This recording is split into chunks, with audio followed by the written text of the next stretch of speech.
Bismillahirrahmanirrahim.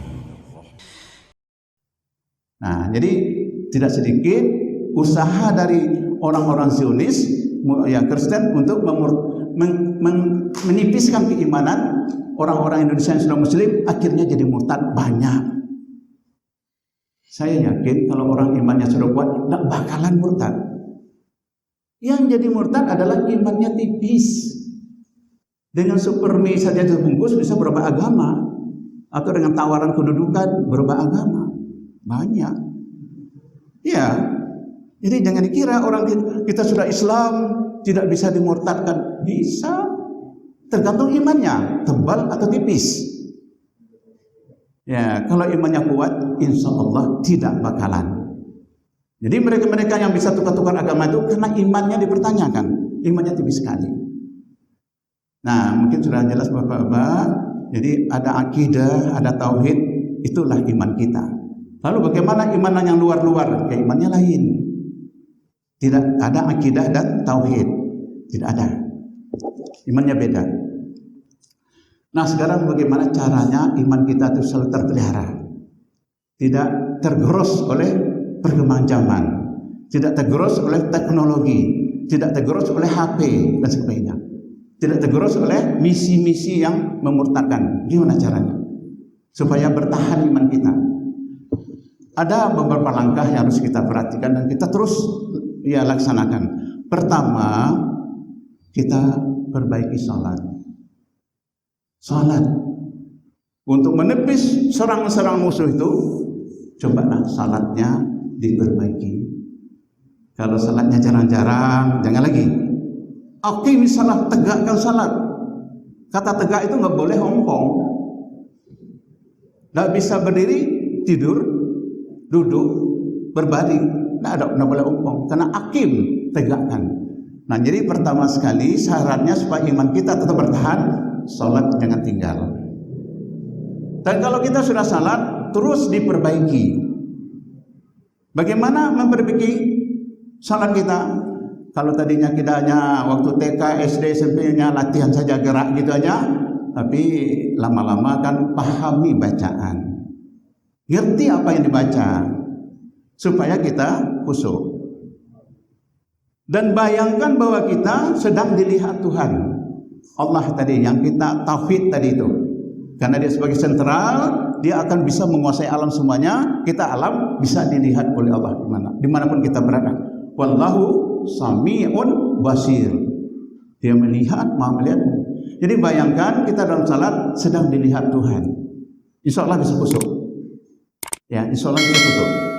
Karena suara hati, iman itu berada di hati, bukan di kepala. Suara hati. Jadi hati kita menghadap kepada Tuhan. Bayangkan hati kita itu menghubung dengan Tuhan. Insya Allah salat kita semakin berkualitas. Insya Allah kalau kita sudah begitu, imannya kuat, tak bakalan bisa dipengaruhi oleh musuh-musuh Islam. Kita lihat dalam bacaan tadi, salah satu usaha dari mereka, ayat 91, itu kan arahnya ke sana. A'udzubillahi minasyaitonirrajim. Innama yuridu syaitan. Nah, syaitan ini adalah musuh Islam. Pendangkal keimanan adalah setan.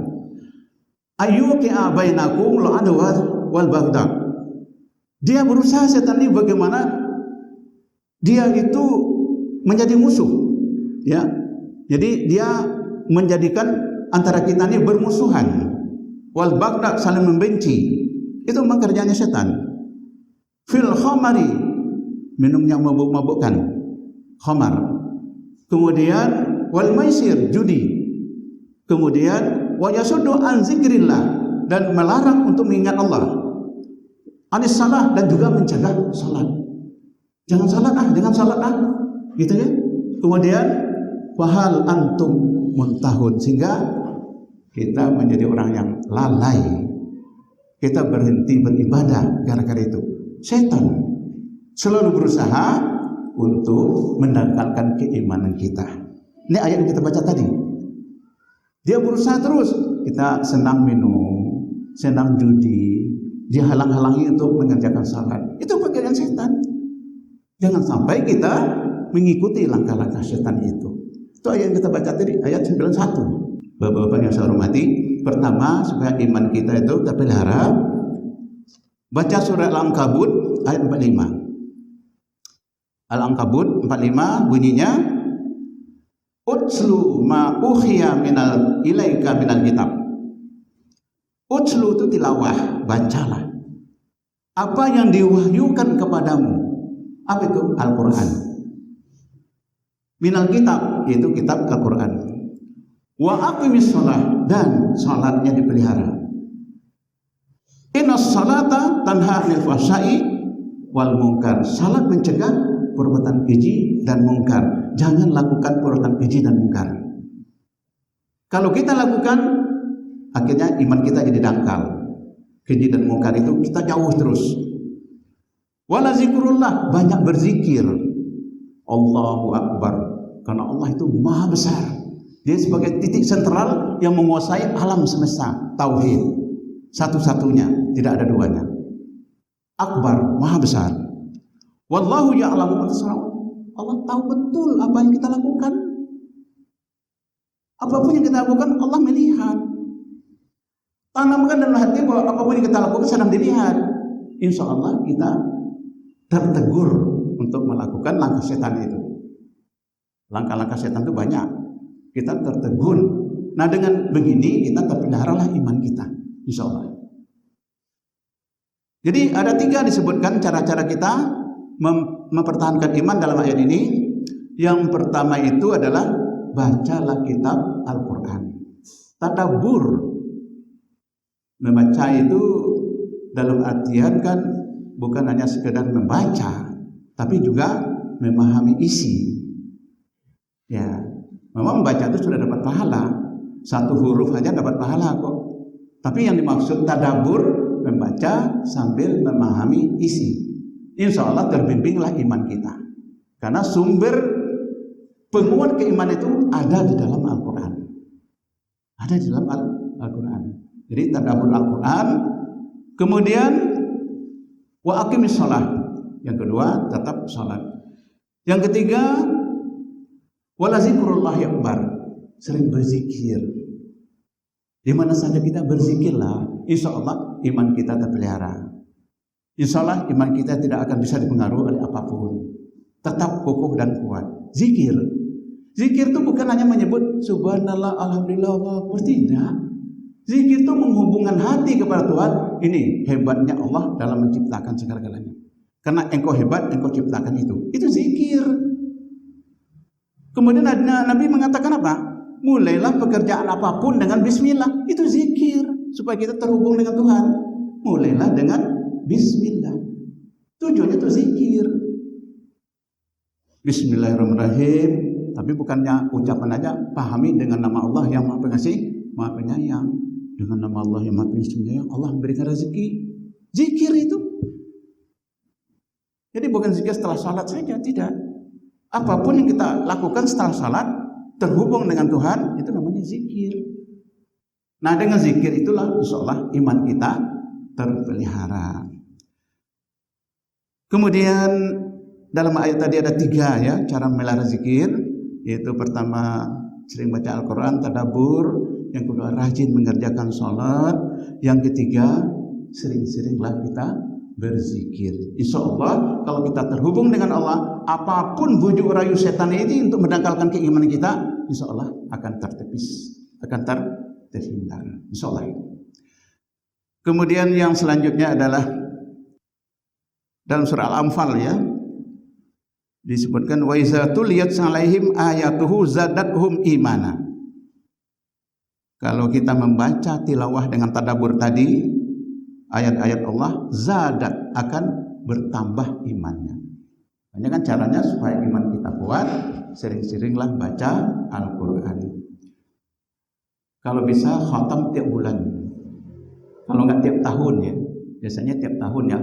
Seminimalnya khatam tiap tahun lah, minimal gitu. Habis maghrib 1 ayat, 1 lembar antara isya. Besok maghrib lagi 1 lembar. Terus saja istiqomah. Amal itu tidak perlu banyak diborong, sedikit tapi terus menerus, kata Nabi, itu lebih bagus daripada diborong banyak sekaligus. Itu Kita kadang-kadang umat kita muslim saudara kita ini kalau bulan puasa diborong itu. Rajin baca Al-Quran, rajin puasa, ibadah sunat macam-macam. I'tikaf pun dilakukan. Tapi setelah itu hilang. Ini bukan itu. Itu tidak bagus. Itu tidak bagus. Sedikit nggak apa-apa, tapi istiqomah terus menerus. Itu yang bagus kata Nabi. Nah, baca Al-Quran juga begitu. Tidak usah diborong, sedikit aja, tapi ditadaburi. Seperti tadi kita baca 5 ayat, terus dibaca terjemahnya, kan paham kita. Nah itu kan, itu tadabur karena sudah membaca terjemah. Begitu juga kalau bisa Al-Qurannya yang ada terjemah perkata itu, Bapak. Ada kan Al-Quran terjemah perkata? Itu yang bagus. Baca, lihat terjemahnya. Baca, lihat terjemahnya. Itu tadabur. Kalau ini kan tidak ada terjemahan, tidak paham kita. Kecuali sudah ngerti bahasa Arab. Kalau saya alhamdulillah ya agak bisa ya, karena saya memang jurusan itu, jurusan bahasa Arab. Jadi saya menerjemahnya tadi tidak ada terjemah ini, alhamdulillah terbantu gitu ya. Tapi kalau kita nggak bisa bahasa Arab, ya terbantu oleh terjemah perkata itu terus menerus gitu sampai khatam. Insya Allah iman kita semakin bertambah karena ada informasi masuk terus. Insya Allah.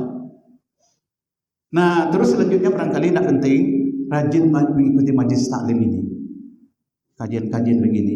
Ini menambah iman. Karena ini adalah usaha dalam memelihara iman itu. Rajin mengikuti majelis-majelis taklim gitu. Kemudian ya kalau ada waktu senggang, bacalah buku-buku yang bernuansa Islam. Itu juga memelihara iman kita. Kemudian juga kita sering merenunglah, evaluasi diri, sejauh mana saya sudah mengamalkan ajaran Allah, apa masih banyak yang kurang. Ya, rajin-rajin evaluasi diri. Supaya apa? Bisa menghitung amal kita ini selama ini bisa husnul khotimah atau su'ul khotimah akhirnya nanti kita hitung-hitung. Ya, introspeksi diri. Kalau pernah berdosa, ya minta ampun. Rabbana zalamna anfusana wa illam taghfir lana wa tarhamna lanakunanna minal khasirin. Berdoalah. Siapa manusia yang tidak bersalah? Semua manusia bersalah, berdosa. Tapi kita introspeksi diri kita supaya jangan banyak dosa, kan gitu tujuannya.